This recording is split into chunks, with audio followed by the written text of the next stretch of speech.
నిజ నిర్ధారణకు అంతిమ నిర్ణయం DNA టెస్ట్.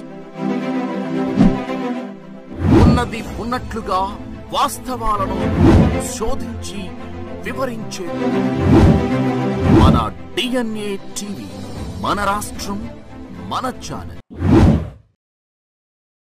నమస్కారం, వార్తలకి స్వాగతం. ఈనాటి ముఖ్యాంశాలు.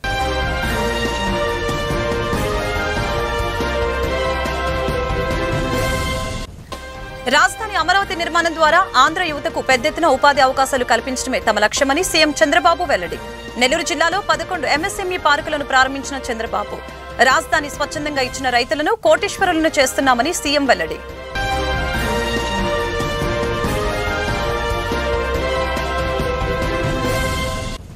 శ్రామికులందరికీ 3 లక్షల నుంచి 30 లక్షల వరకు ఉచిత ప్రమాద బీమా సౌకర్యం కల్పిస్తున్నామని డిప్యూటీ సీఎం పవన్ కళ్యాణ్ వెల్లడి. మేడే సందర్భంగా శ్రామికులతో పవన్ ముఖాముఖి. కూలీలను ఇకపై ఉపాధి శ్రామికులుగా పిలవాలని సూచన.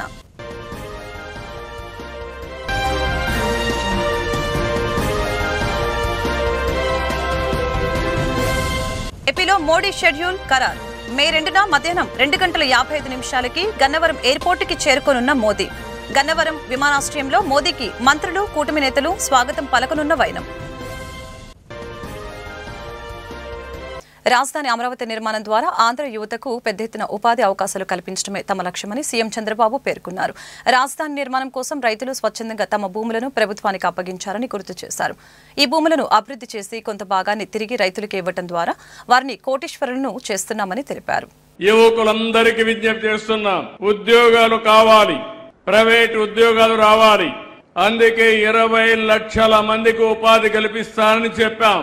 దానికి కట్టుబడి ఉన్నాం. ఉద్యోగాలు కల్పిస్తాం. ఇప్పటికీ మినిస్టర్ గారు చెప్పినట్టు పెద్ద ఎత్తున పెట్టుబడులు వస్తున్నాయి. ఈ ప్రభుత్వం పైన విశ్వాసం ఉంది, నమ్మకం ఉంది. చెప్పిన మాట నిలబడతామని, అవినీతి లేనటువంటి పరిపాలన ఇస్తామని, త్వరితగతిన క్లియరెన్స్లు ఇస్తామని, ఎలాంటి అడ్డంకులు సృష్టించమని ఈ రోజు పెద్ద ఎత్తున పెట్టుబడులు పెట్టడానికి ముందుకు వస్తున్నారు. దీనివల్ల ఈ రాష్ట్రం అభివృద్ధి అవుతుంది, యువతకు ఉద్యోగాలు వస్తాయి. ఇంకో పక్కన ఆ రోజు నేను ఐటీకి ప్రాధాన్యత ఇచ్చాను. అందరూ చదువుకున్నారు, మంచి మంచి ఉద్యోగాలు వచ్చాయి. ఈ రోజు నెక్స్ట్ లెవెల్కి వెళ్తున్నాం. ఆర్టిఫిషియల్ ఇంటెలిజెన్స్ వచ్చింది. ఇది మనకు అర్థం కాకపోవచ్చు. చదువుకున్న పిల్లలందరూ ఆలోచించుకోవాలి. భవిష్యత్తు ఆర్టిఫిషియల్ ఇంటెలిజెన్స్ దే. దాన్ని ఉపయోగించుకుంటే మన జీవితాలు బాగుపడతాయి. ఈ రోజు నేను ఆలోచించిన విధానం, రతన్ టాటా ఇన్నోవేషన్ హబ్ కింద అమరావతిలో పెద్ద సెంటర్ క్రియేట్ చేస్తున్నాం. ఉత్తరాంధ్ర 3 జిల్లాలకి విశాఖపట్నం కేంద్రంగా, గోదావరి జిల్లాలకి రాజమండ్రి కేంద్రంగా, గుంటూరు, కృష్ణా జిల్లాలకి విజయవాడ కేంద్రంగా, ప్రకాశం, నెల్లూరు, చిత్తూరు ఈ 3 జిల్లాలకు తిరుపతి కేంద్రంగా పెట్టి, అనంతపూర్, కర్నూలు, కడపకి అనంతపూర్ కేంద్రంగా పెట్టి 5 రీజనల్ హబ్స్ పెడుతున్నాం. దేశంలో ఎక్కడా చెయ్యని విధంగా ఈ రోజు పారిశ్రామికవేత్తల్ని, అకాడమిక్ ఇన్స్టిట్యూషన్స్, కాలేజీల్ని అనుసంధానం చేస్తున్నాం. చదువుకునే రోజుల నుంచి కూడా పిల్లలు ఆలోచించుకోవాలి. ఉద్యోగం చేయడం కాదు, మీరు ఉద్యోగం ఇచ్చే పరిస్థితి రావాలి. ఈ రోజు నేను కూడా ఒక సాధారణ కుటుంబంలోనే పుట్టాను. నేను ఒక ముఖ్యమంత్రిగా సుజావుగా పరిపాలిస్తున్నానంటే మీకు కూడా తెలివితేటలున్నాయి. తెలివితేటలు ఉపయోగించండి. మీకు అండగా చేయూతనిచ్చే బాధ్యత నాదని మరొక్కసారి యువత అందరికీ విజ్ఞప్తి చేస్తున్నా. మీ ఆలోచన విధానంలో మార్పు రావాలి. నేను ఆ రోజు ఐటీ అన్నాను, ఉద్యోగాలు వస్తాయని చెప్పాను. తర్వాత అన్నాను, ఐటీ వల్ల మీరు ఒక ఉద్యోగం కాదు, ప్రోడక్ట్స్ తయారు చేయండి అన్నాను. ఆ తర్వాత మీరు ఉద్యోగాల కంటే నువ్వు ఉద్యోగం ఇచ్చే పరిస్థితి రావాలని మళ్లీ చెప్తే, ఈ రోజు ప్రపంచం మొత్తం మీరు 25 సంవత్సరాల్లో ఎక్కువ తలసరి ఆదాయం సంపాదించేవాడు ఎవడంటే తెలుగు బిడ్డ. నేను గర్వపడుతున్నానని చెప్పి నేను మీకు తెలియజేస్తున్నా. ఇండియాలో కాదు, అమెరికాకు పోయినా, ఆస్ట్రేలియాకు పోయినా, యూరోప్కు పోయినా, ఏ నగరానికి పోయినా మన వాళ్లే కనపడుస్తారు. అలాంటి దానికి శ్రీకారం చుట్టాం. ఈ రోజు అందుకే ఒక మాట చెప్పాను, ప్రతి ఒక్క ఇంటికి ఒక పారిశ్రామికవేత్త ఉండాలి. 1 ఫ్యామిలీ 1 ఆంటర్‌ప్రెన్యూర్. అది సాధించే వరకు నేను మీకు అండగా ఉంటా. కొంతమందికి పెట్టగలిగితే కొంతమందికి ఉద్యోగాలు వస్తాయి. అలాంటి ఉద్యోగాలు రావడానికి ఒక పక్కన 5 కేంద్రాలుగా పెట్టి 5 కేంద్రాల్లో దగ్గర దగ్గర 35 నియోజకవర్గాలు ఉంటాయి. ఆ 35 నియోజకవర్గాల్లో ఇలాంటి 35 పారిశ్రామిక కేంద్రాలు పెడతాం, ఎంఎస్ఎంఈ పార్కులు పెడతాం, రెడీగా ఉంటాయి. ఇన్ఫ్రాస్ట్రక్చర్ తయారు చేస్తాం, కాన్ఫరెన్స్ హాల్లు ఉంటాయి, షెడ్లు ఉంటాయి, మార్కెటింగ్ కేంద్రం ఉంటుంది, టెక్నాలజీ ఉంటుంది. నేరుగా వచ్చి అక్కడ అతను కూర్చొని 5 మందినో 10 మందినో పెట్టుకొని ఏ పరిశ్రమ కావాలన్నా ఆ పరిశ్రమ రన్ చేసే విధంగా సహకారం అందించే బాధ్యత ఈ ప్రభుత్వాన్ని అని చెప్పి కూడా నేను మీకు తెలియజేస్తున్నా. ఉపాధి హామీ పథకం కింద పనిచేసే కార్మికుల సంక్షేమానికి తమ ప్రభుత్వం అధిక ప్రాధాన్యత ఇస్తుందని డిప్యూటీ సీఎం పవన్ కళ్యాణ్ తెలిపారు. ఇందులో భాగంగా పని ప్రదేశంలో ప్రమాదవశాత్తు మరణించిన ఉపాధి శ్రామికుడి కుటుంబానికి అందించే పరిహారాన్ని 50,000 నుంచి 2 లక్షల వరకు పెంచుతున్నట్లు కీలక ప్రకటన చేశారు. అంతేకాకుండా ఉపాధి శ్రామికులందరికీ 3 లక్షల నుంచి 30 లక్షల వరకు ఉచిత ప్రమాద బీమా సౌకర్యం కల్పించేందుకు స్టేట్ బ్యాంక్ ఆఫ్ ఇండియాతో ఒప్పందం కుదుర్చుకున్నట్లు వెల్లడించారు. అంటే నిజంగా స్పందన ఉన్నవాళ్ళు మూగజీవాల ఏడుపు అర్థమవుద్ది మనకి. ఆ స్పందన నా ఒక్కడికే లేదు, మా వేదిక పైన ఉన్న అధికారులందరికీ, మీ గ్రామాల్లో ఉన్న పంచాయతీరాజ్ అధికారులందరికీ మూగజీవాల రోదన కూడా వచ్చేటప్పటికి ఈ రోజున ఆంధ్రప్రదేశ్ పంచాయతీరాజ్ శాఖ ఒక గజేంద్ర మోక్షంలో ఎట్లా వస్తారో విష్ణుమూర్తి అని ముసలి నుంచి ఎలా రక్షిస్తాడో, ఈ దాహార్తి నుంచి ఎండిపోతున్న మూగజీవాల గొంతులను కూడా తడపడానికి పంచాయతీరాజ్ శాఖ ఉన్నతాధికారులు అందరూ కూడా పూనుకొని, ప్రతి గ్రామాల్లో పంచాయతీరాజ్ శాఖ ఉన్నతాధికారులు పూనుకొని, నేను సింపుల్గా ఏం చేస్తాను, కట్టేయండి అని చెప్పి నేను త్రికరణ శుద్ధిగా చెప్పగలను. కానీ క్షేత్రస్థాయిలో చేయాలి అంటే ప్రతి పంచాయతీలో ఉన్న పంచాయతీరాజ్ శాఖ ఉద్యోగే దానికి నిజమైన వారికి ఈ చప్పట్లు వాళ్ళకి మనస్ఫూర్తిగా వెళ్ళాలి. ఆ తర్వాత మీరు శ్రమ చేశారు, మనకి మనం నిర్మించుకున్నాం. అందుకని మనస్ఫూర్తిగా మీ అందరికీ చాలా చాలా హృదయపూర్వక ధన్యవాదాలు తెలియజేసుకుంటా ఉన్నాం. ఈ ఉపాధి హామీ పథకం నిజానికి దేశానికి, రాష్ట్రానికి, దేశానికి కూడా ఒక వరం. ఈ రోజున ఆంధ్రప్రదేశ్ అప్పులు పాలైపోయిన ఆంధ్రప్రదేశ్ సారా రేట్లు పెంచి సారాని నిషేధిస్తామని చెప్పి వచ్చిన ప్రభుత్వం సారా మీద డబ్బులు సంపాదించి, సారా మీద స్కాములు చేసి, వాళ్ళ సారోల మీద, సారా తాగిన వాళ్ళ సారోల మీద డబ్బులు సంపాదించి 3,200 కోట్లు ఇప్పటికీ తేలిన లెక్క. వాళ్ళు చేస్తుంటే అలాంటి శిథిలమైపోయిన ఆర్థిక వ్యవస్థ చిన్నాభిన్నం అయిపోయిన పరిస్థితుల్లో ఈ పంచాయతీరాజ్ నిధులు రాష్ట్రానికి ప్రాణవాయువు అయినాయి. నిజంగా అది ఆక్సిజన్ అయిపోయింది మనందరికీ. ఈరోజు దాంట్లో మనకి జాతీయ ఉపాధి హామీ పథకం ఈ రాష్ట్ర అభివృద్ధికి వెన్నెముక అయిపోయింది. ఉపాధి హామీ పథకం దాదాపు 46,94,000 కుటుంబాలు, 75,23,000 మంది శ్రామికులు వారి సొంత గ్రామాల్లోనే ఉపాధి పొందుతున్నారు. పోయిన ఆర్థిక సంవత్సరంలో 24 లక్షల పని దినాలు కల్పించాం. 5,10,000 కుటుంబాలకి 100 రోజుల పని కల్పించాం. గత ఆర్థిక సంవత్సరంలో ఈ పథకం కింద 10,669 కోట్ల రూపాయలని ఖర్చు చేశాం. అందులో 6,194 కోట్ల రూపాయలు కేవలం వేతనాలకి. ఇందాక సోదరు అంటున్నట్టుగా 150 అంటే గగనం అంటే 350 రూపాయలు వస్తున్నాయంటే ఎక్కడ లంచాలు తీసుకోకుండా సోషల్ ఆడిట్ ద్వారా అందరికి వెళ్ళాలని ఒక్క నిజంగా కట్టుదిట్టం చేస్తే మీకు ఆ డబ్బులు పెరిగినాయి. దాంట్లోకి వేతనాలకి 6,194 కోట్ల రూపాయలు ఖర్చు చేశాం. వేతనాలకి 4,023 కోట్ల రూపాయలు మెటీరియల్ కింద ఖర్చు చేశాం. మీరు పడే ఈ కష్టం ఈరోజు గ్రామాల అభివృద్ధికి చాలా బలమైన బాటను వేస్తుంది. మీ కష్టం ఫలితంగా పల్లి పండుగలో, అంటే పల్లి పండుగలు ఎందుకు పదం వచ్చిందంటే కృష్ణతేజ గారితో కూర్చున్నప్పుడు అసలు జీవం వస్తుంది. ఒక పని ఉన్నప్పుడు 10 మందికి హుషారు ఉంటుంది, ఒక పండుగ వాతావరణం.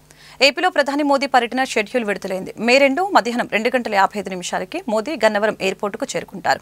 ఈ సందర్భంగా గన్నవరం విమానాశ్రయంలో మోదీకి మంత్రులు, కూటమి నేతలు స్వాగతం పలకనున్నారు.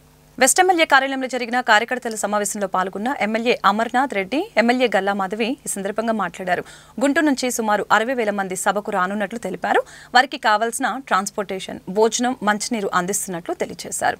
మేడే సందర్భంగా కార్మికులకు గల్లా మాధవి మేడే శుభాకాంక్షలు తెలిపారు. ప్రభుత్వంగా ముందుకు వెళ్తుంది. అడుగడుగున ఇచ్చిన హామీలతో మన ప్రభుత్వం ముందుకు వెళ్తున్న క్రమంలో ఈరోజు రాజధాని ఏర్పాటుకు కూడా ముందు అడుగు వేసి రేపు దీన్ని పునర్నిర్మించుకునే దానికి శంకుస్థాపన చేసుకోవడం జరుగుతూ ఉంది. దీనికోసం ఈ జన సమీకరణ కోసం దాదాపుగా 4 నుంచి 5 లక్షల జన సమీకరణ అవుతుంది అని అంచనా వేయడం వల్ల అడుగడుగునా కూడా ప్రతి డిస్టిక్కి, ప్రతి జిల్లాకి ఒక ఇన్ఛార్జ్ మినిస్టర్ని, అదేవిధంగా ఒక ఎమ్మెల్యేలని దీనికి అసైన్ చేసి డిపార్ట్మెంట్ అందరినీ కూడా ఇన్వాల్వ్ చేసి ఎక్కడా కూడా ఏ అసౌకర్యాలకి ప్రజలు గురవ్వకుండా చూసుకునే విధంగా ఒక కార్యాచరణని రూపొందించి బస్ రూట్ల దగ్గర నుంచి అన్నపానాదుల మనకి అరేంజ్మెంట్స్ దగ్గర నుంచి పార్కింగ్ దగ్గర నుంచి కూడా ఎక్కడ ఇబ్బంది కలగకుండా, మరి వేసవి కాలంలో ప్రజలు ఇబ్బంది పడకుండా వచ్చేలాగా చూసేందుకు అందరం కూడా సంసిద్ధమై ఉన్నాము.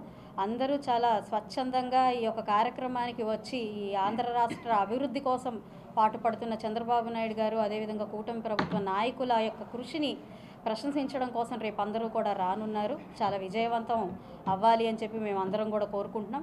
మనం చూసాం, మరి గత ప్రభుత్వంలో స్వప్రయోజనాల కోసం, స్వార్థపూరితమైన రాజకీయాలు చేయడం కోసం మాత్రమే ఇక్కడి నాయకులు ఢిల్లీ అధిష్టానం దగ్గరికి వెళ్ళి కూర్చుని మంతనాలు జరపడం మనం అందరం చూసాం.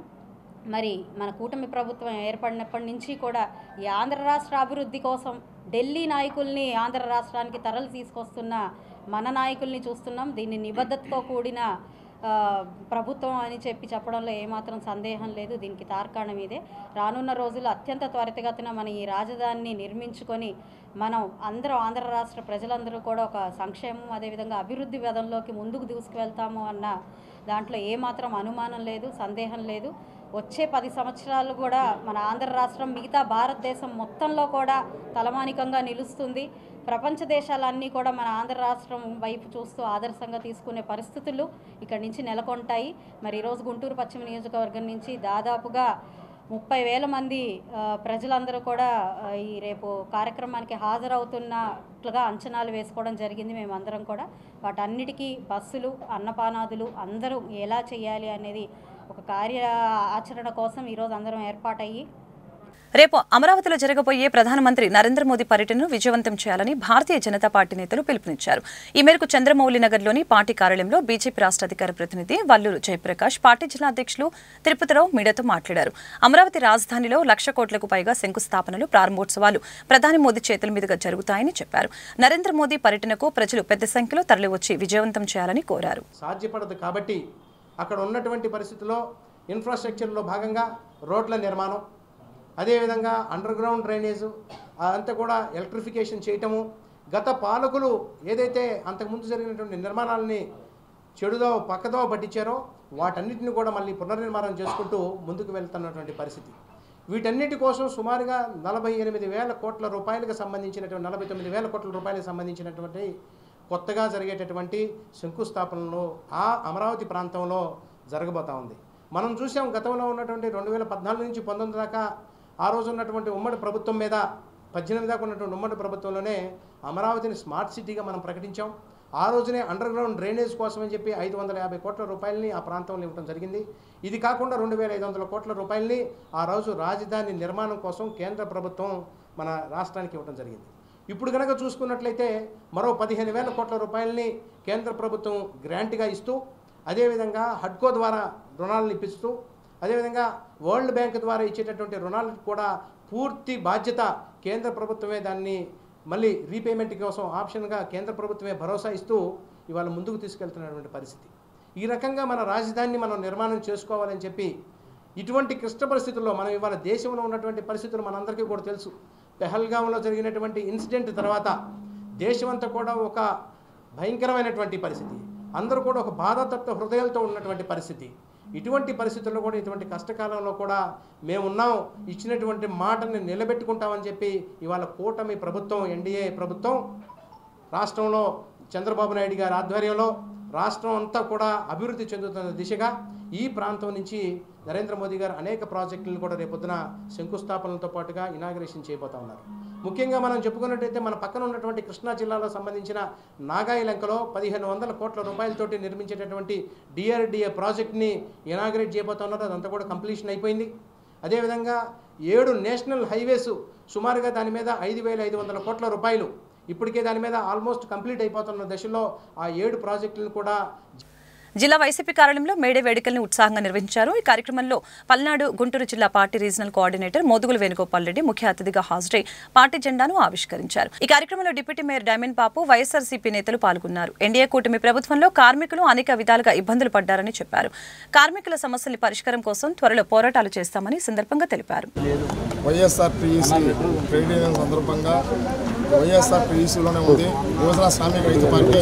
ఈరోజు ప్రపంచం అంతా కార్మికుల దినోత్సవం సందర్భంగా ఈ యొక్క మేడే పురస్కారం దించుకొని పెద్దలు గురువారీలు మోదుగుల వేణుగోపాల్ రెడ్డి గారు, అలాగే తాడేకొండ ఇన్ఛార్జి మా అన్న అమరరావు డైమండ్ బాబు గారు ఇద్దరు సహకారంతో ఈ యొక్క జెండా ఆటో కార్మికులు, అలాగే పెయింటర్లు, అలాగే వర్కర్లు అందరూ కలిసి ఈ జెండా ఆవిష్కరణ జరుగుతుంది. ఇంతకుముందు ఆటో కార్మికులకి ఎలా ఉండేది? ఇదివరకు ఆటో కార్మికులకి జగనన్న ఆధ్వర్యంలో ఒక ఆటో కార్మికుడికి సంవత్సరానికి ఒక 75,000 రూపాయల ఆటోతో కలిపి పిల్లల ఫీజు కానీ, ఫీజు రింబర్స్మెంట్ కానీ, ఆటో డ్రైవర్ అనేది ఒక కేసు ఇంతవరకు పడలా. ఈరోజు రోడ్డు మీద అడుగుకి కేసు పడుతున్నారు. ఇదివరకు 330 రూపాయలు జగన్ గారి గవర్నమెంట్లో, ఈరోజు 1730 రూపాయలు నో పార్కింగ్లో కేసు పడుతున్నారు. ఇలాగే ఆటో కార్మికులు జగన్మోహన్ రెడ్డి గారు ఉన్నప్పుడు ఏ ఇబ్బంది లేకుండా పిల్లల ఫీజు కానీ ఏదైనా, ఇవాళ నేను ఆటో కార్మికుడు, నేను ఇవాళ రోజు నా పిల్ల ఫీజు సీటు కొడితే బీటెక్లో రాత్రి ఫోన్ చేసి పిల్లలకి ఫీజు పడలేదు, హాస్టల్ ఫీజు కట్టాలి, ఎగ్జామ్ రాపియం బీటెక్ అన్నారు. అలాగే ప్రతి ఒక్క ఆటో డ్రైవర్లు ఇబ్బందులు పడుతున్నారు. అవన్నీ మా గోడు జగన్మోహన్ రెడ్డి గారికి వినిపిస్తాము. మా పెద్దల్ని తీసుకొని వెళ్ళి ఒకరోజు వినిపిస్తాం. ఏఐటీయూసీ ఆధ్వర్యంలో ప్రపంచ కార్మిక దినోత్సవ వేడుకలు ఘనంగా నిర్వహించారు. రేగుల రాఘవయ్య భవన్ వద్ద ఎర్ర జెండాను ఎగురవేశారు. కార్యక్రమంలో సిపి రాష్ట్ర సహాయ కార్యదర్శి ముప్పాల నాగేశ్వరరావు, నగర కార్యదర్శి మాల్యాద్రి, ఏఐటీయూసీ నేతలు చల్ల చిన ఆంజనేయులు, రావుల అంజుబాబు, జి సురేష్ తదితరులు పాల్గొన్నారు. కార్మిక చట్టాలను నిర్వీర్యం చేసేందుకు కేంద్ర ప్రభుత్వం కుట్రలు పన్నుతుందని ఆరోపించారు. ప్రభుత్వాలు అనుసరిస్తున్న తీరుపై నిరంతరం పోరాటాలు కొనసాగిస్తామని చెప్పారు. ప్రపంచవ్యాప్తంగా కులాలకు మతాలకు అతీతంగా జరుపుకునే అతిపెద్ద పండుగ మేడే అని సిపిఐ నగర కార్యదర్శి జి కోటేశ్వరరావు స్పష్టం చేశారు. కార్మికుల శ్రమ దోపిడీకి వ్యతిరేకంగా నాటి చికాగో అవతరించిన కార్మికుల పండుగ దినోత్సవమే. భారతదేశం సువర్ణ అక్షరాలతో లిఖించుకోబడినటువంటి రోజు. ఎందుకంటే అనేక విషయాల్లో పేదరికంలో ఉండేటువంటి వాళ్ళని మనం అభివృద్ధి చేయాలనేసి నువ్వు స్వాతంత్రం వచ్చినప్పటి నుండి ఇప్పటి వరకు చెప్పుకుంటున్నాం. ఏ విధంగా అభివృద్ధి చేయాలా, ఏది ప్రణాళిక, ఈ ప్రణాళిక లేదు. కానీ నరేంద్ర మోడీ గారు ప్రతి ఒక్క అంశాన్ని కూడా ఒక ప్రణాళికాబద్ధంలో గత 10 సంవత్సరాలుగా అనేకమైన అభివృద్ధి కార్యక్రమాలు చేస్తున్నారు. కానీ అభివృద్ధి చేసేటటువంటి క్రమంలో ఏదైతే భారతీయ జనతా పార్టీ సిద్ధాంతం ఏదైతే ఉందో, అంత్యోదయ, చిట్ట చివరి ఉన్నటువంటి పేదవాడికి సైతం ప్రభుత్వ ఫలాలు అందాలనేటువంటి లక్ష్యంతో పనిచేస్తున్నటువంటి ప్రభుత్వం ఈరోజు నరేంద్ర మోడీ గారి ప్రభుత్వం. అందులో భాగంగా ఈరోజు కుల గణన జరగాలి, జనాభా గణన జరిగేటటువంటి సందర్భంలోనే కుల గణన జరగాలి. ఎందుకంటే ఈ దేశంలో ఉండేటటువంటి ఎంతమంది అణగారిన వర్గాలు ఉన్నారు, వారికి ఏ విధంగా మనము ప్రభుత్వం ఇచ్చేటువంటి ఫలాలు అందాలనేటువంటి లక్ష్యంతో ఈరోజు పనిచేస్తున్న సందర్భంగా నిన్న జరిగినటువంటి కేంద్ర ప్రభుత్వానికి సంబంధించినటువంటి క్యాబినెట్ మీటింగ్లో ఈరోజు కుల గణన చేయాలని నిర్ణయం తీసుకున్నటువంటి సందర్భంగా ఆ యొక్క గౌరవ ప్రధానమంత్రికి, మంత్రివర్యుడికి అందరికీ కూడా మదనపల్లి నుండి కూడా భారతీయ జనతా పార్టీ కూటమి తరఫు నుండి ధన్యవాదాలు తెలియజేస్తున్నాం. అదేవిధంగా నిన్న ఈ నిర్ణయం ప్రకటించిన వెంటనే కొంతమంది కమ్యూనిస్టు నాయకులు, కొంతమంది కాంగ్రెస్ నాయకులు చెబుతున్నారు ఇది మా ఒత్తిడి వల్లే జరిగిందనేసి. సిగ్గుందా అని ఇక్కడ నుండి మేము ప్రశ్నిస్తున్నాం. ఈ దేశానికి, కాంగ్రెస్ ప్రభుత్వానికి, కాంగ్రెస్ యొక్క నాయకత్వానికి, పార్టీకి అధ్యక్షత వహిస్తున్నటువంటి సీనియర్ నాయకులను చెప్పుకునేటువంటి ఒక పెద్ద మనిషి మల్లికార్జున ఖర్గే గారు ఈ మాట చెప్పడం జరిగింది. మల్లికార్జున ఖర్గే గారు గతంలో కూడా మీరు మంత్రిగా పనిచేస్తుంది. మీ యొక్క స్వాతంత్రం వచ్చినప్పటి నుండి ఈ దేశాన్ని అభివృద్ధి చేసింది మేమే. ఈ యొక్క అనగానే ఎస్సీ, ఎస్టీ, మైనార్టీలు, బీసీలను ఆదుకునేటువంటి ప్రభుత్వం మాదే, వాళ్ళకి అండగా ఉండేటటువంటి పార్టీ మాదే అని ఇన్ని రోజులు చెప్పుకుంటారు కదా. 1947 నుండి మన్మోహన్ సింగ్ వరకు మీరే కదా ఈ దేశాన్ని పరిపాలిస్తున్నారు. మధ్యలో వాజ్పేయి గారు, మధ్యలో జనతా పార్టీ తప్పిస్తే ఇన్ని రోజులుగా 1930 కోట్ల కొనగానే జరిగింది తప్పిస్తే ఇప్పటివరకు ఎందుకు చేయలేదు మీరు అని చెప్పేసి ఇక్కడ నుండి మేము ప్రశ్నిస్తున్నాం. కానీ చేసేటటువంటి ప్రభుత్వానికి చేసేటటువంటి వాళ్ళందరికీ కూడా మీరు మద్దతు ఇవ్వాలని చెప్పేసి నిన్న లేక మొన్న అనేక మంది మంత్రులు వాళ్ళందరూ కూడా బీసీలకు మైనార్టీలకు ఇక్కడ ఎస్సీ ఎస్టీలకి భారతీయ జనతా పార్టీ నాయకత్వం వచ్చేటువంటి కేంద్ర ప్రభుత్వం అన్యాయం చేస్తుందని సిగ్గుండక్కర్లా. ఇక్కడ ఉండేటువంటి ప్రతి ఒక్క అణగారిన వర్గాన్ని ఈరోజు మైనార్టీలు కావచ్చు, లేదా ఎస్సీలు కావచ్చు, ఎస్టీలు కావచ్చు, బీసీల పక్షాన నిలుస్తున్నటువంటి పార్టీ భారతీయ జనతా పార్టీ. దానికి ఉదాహరణ ఈ దేశాన్ని ప్రధానమంత్రిగా ఒక బీసీని చేసిన ప్రభుత్వం పార్టీ ఈరోజు భారతీయ జనతా పార్టీ. మీరా మా యొక్క పార్టీని మా యొక్క నాయకత్వాన్ని ప్రశ్నించేది? సిగ్గుండాలని చెప్పేసి మరోసారి హెచ్చరిస్తూ ఈ యొక్క నిర్ణయాన్ని ఏదైతే నిన్న నిర్ణయించినటువంటి నిర్ణయం చాలా సంతోషదాయకం. దేశంలో ఉండేటటువంటి అణగారిన వర్గాలు అభివృద్ధి చెందాలంటే ఈ యొక్క ఏదైతే కుల గణన ఏదైతే ఉందో ఇది బాగా ఉపయోగపడుతుంది. దీన్ని ఆలోచించే నిర్ణయం తీసుకున్నటువంటి ప్రతి ఒక్కరికి కూడా కేంద్రంలో ఉండేటువంటి మంత్రివర్గానికి, ఎంపీలకి అందరికీ కూడా దీనికి మద్దతు ఇచ్చినటువంటి అన్ని పార్టీలకు సైతం ధన్యవాదాలు తెలుపుతున్నాం. జై హింద్, జై భారత్, జై బీజేపీ. వార్తలు ముగించే ముందు ముఖ్యాంశాలు మరొకసారి.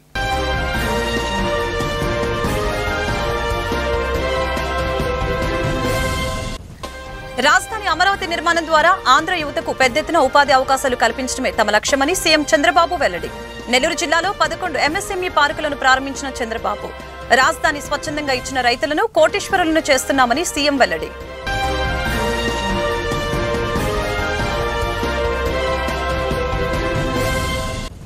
శ్రామికులందరికీ 3 లక్షల నుంచి 30 లక్షల వరకు ఉచిత ప్రమాద బీమా సౌకర్యం కల్పిస్తున్నామని డిప్యూటీ సీఎం పవన్ కళ్యాణ్ వెల్లడి. మేడే సందర్భంగా శ్రామికులతో పవన్ ముఖాముఖి.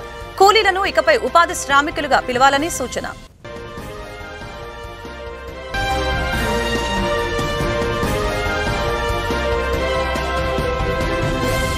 ఏపీలో మోడీ షెడ్యూల్ ఖరారు.